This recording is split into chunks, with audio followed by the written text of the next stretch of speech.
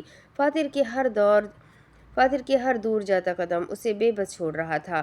وہ المیرا کے بارے میں ٹھیک ہی کہتا ہے، اس عورت کا نہ خود پر کوئی اختیار ہے، نہ اس کی اپنی کوئی طاقت تھی۔ لوگوں کو خوش کرنے والی اس چالاک عورت کو انسان توڑ سکتا ہے اور انسان ہی جوڑ سکتا ہے۔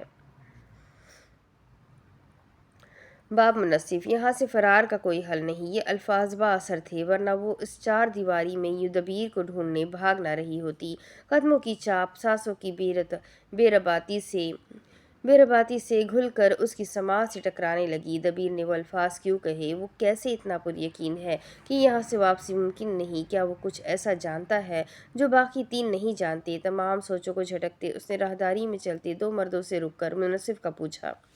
دونوں نے کندھے اچکاتے اپنی لا علمی کا مظاہرہ کیا۔ گل اب اس کے ڈربے نما کمرے کی طرف جھانکنے لگی۔ نہ جانے کتنے دن بعد اس کے چہرے پر خالص خوشی تھی۔ پیچھے کھڑا طبیب بیزاری سے آنکھیں گھماتا سینے پر ہاتھ باندھے کھڑا تھا۔ فاتر نے جمین کو نہلا دھو کر صاف لباس پہنایا اور اب اسے کندھے سے لگائے نیم گرم دودھ پلانے لگا۔ یہ سب کرتے اسے اس کی انا کہیں دور جا سوئی تھی۔ دبیر کا کمرہ دوسری منزل کے ایک اندھیرے کونے میں موجود تھا۔ ریشمی پردے کے پار ایک لکڑی سے بنی دیوار تھی جس کی دوسری طرف دبیر ہوتا اور مقابل شکایتی۔ آج وہاں رش لگا تھا۔ اس کی بھویں الجھ کر قریب آئی اور قدم کو سست ہوئے۔ مردوں میں بغاوت کو ہوا دینے کی وجہ سے منصف اعلیٰ کو ملکہ کے حکم پر گرفتار کیا جاتا ہے۔ جہاں عبداللہ نے یہ الفاظ کہے وہیں ساتھ موجود چوگانشین آگے آئی اور دبیر کے ہاتھوں کو بیڑیوں میں جکڑ لیا۔ گل کے حقیقتاً ہاتھوں سے طوطے اڑے۔ دوڑ کر آتے اس نے صورتحال قابو کی۔ بچے کو کندھے پر رکھے وہ اس کی پیٹھ شفقت سے سہلاتے ہلکا ہلکا جھول رہا تھا۔ لبوں پر کھلتا تبسم اس کی اندرونی خوشی کو بیان کرنے لگا۔ ملکہ نے منصف کو گرفتار کرنے کے لیے مجھے بھیجا ہے۔ تیزی سے بڑھتے وہ دبیر کے شانہ بشانہ کھڑی ہوئی۔ عبداللہ ایک لمحے کو لاجواب رہ گیا، جیسے اسے گل سے اس کی امید نہ تھی۔ ساتھ کھڑے وجود کو ایک نظر دیکھتے اس نے گلجان کو دیکھا اور پھر جیسے کچھ ہوا ہی نہ ہو اسی ازلی مسرور انداز میں پیچھے ہٹ گیا۔ لے جائے اور تہہ خانے کے شروعات پر چھوڑ دیجیے گا، ایبک آگے سے سنبھال لے گا۔ ایک دوسرے کو خیر آباد کہتے گل نے دبیر کو کوہنی سے تھامتے آگے بڑھایا۔ لوگوں کا رش گلجان کے لیے فائدہ مند ثابت ہوا، ورنہ کہا نگار کے خاص ملازم نے اس کو یہ کام اتنے آسانی سے سونپنا تھا۔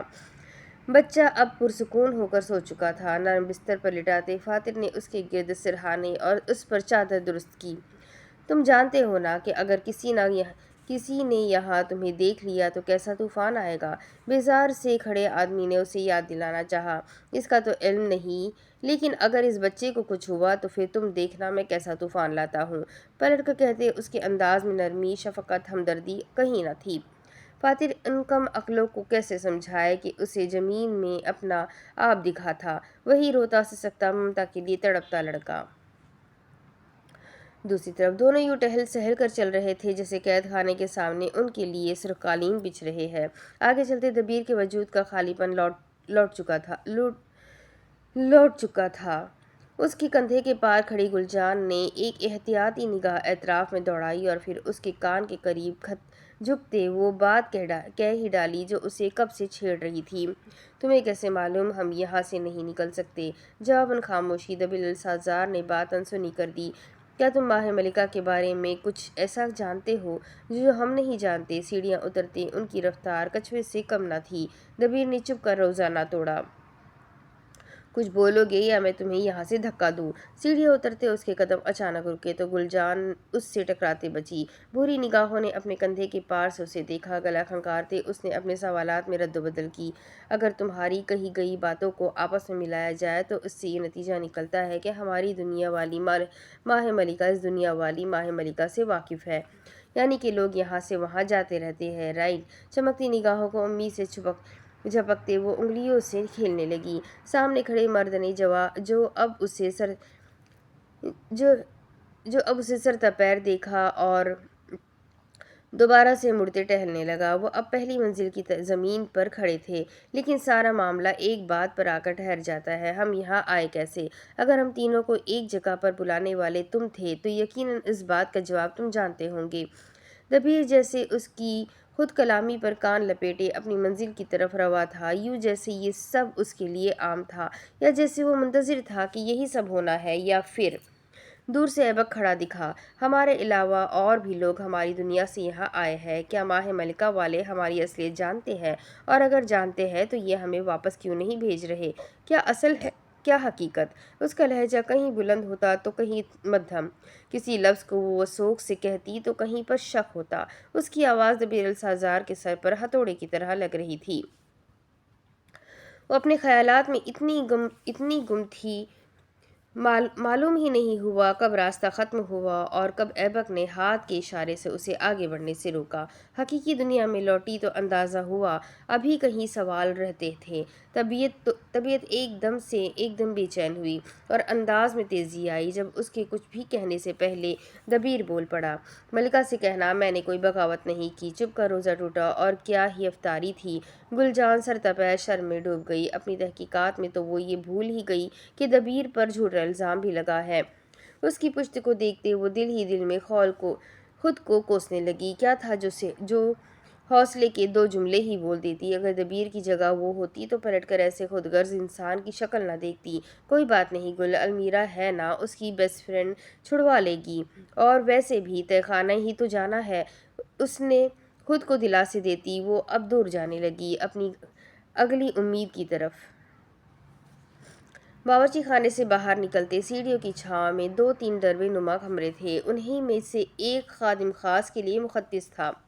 گہری سانس لیتی اس نے دستک دینے کی نیت سے ہاتھ اٹھایا۔ اس کی اگلی امید فاتر اسلام تھی، مگر اس کو قائل کرنے کے لیے ثبوت لازمی تھے۔ دبیر نے اسے ماضی کا حوالہ دیا تھا۔ فرار کی راہ وہی ہے جہاں سے کہانی شروع ہوئی تھی۔ وہ یہاں کیسے آئے؟ بیشتر دنوں سے اس پہیلی کے آگے سے سوالیہ نشان نہیں ہٹا تھا۔ المیرا نے وہ تاج پہنا، ایک روشنی، اور ان کی آنکھ کھلی تو وہ یہاں، درمیان میں سے کچھ غائب ہے۔ وہ جو ایک امید تھی کہ دبیر اس غائب سرے کے متعلق معلومات رکھتا ہوگا، اس کی جوت اب بجھ کر اندھیر ہو گئی۔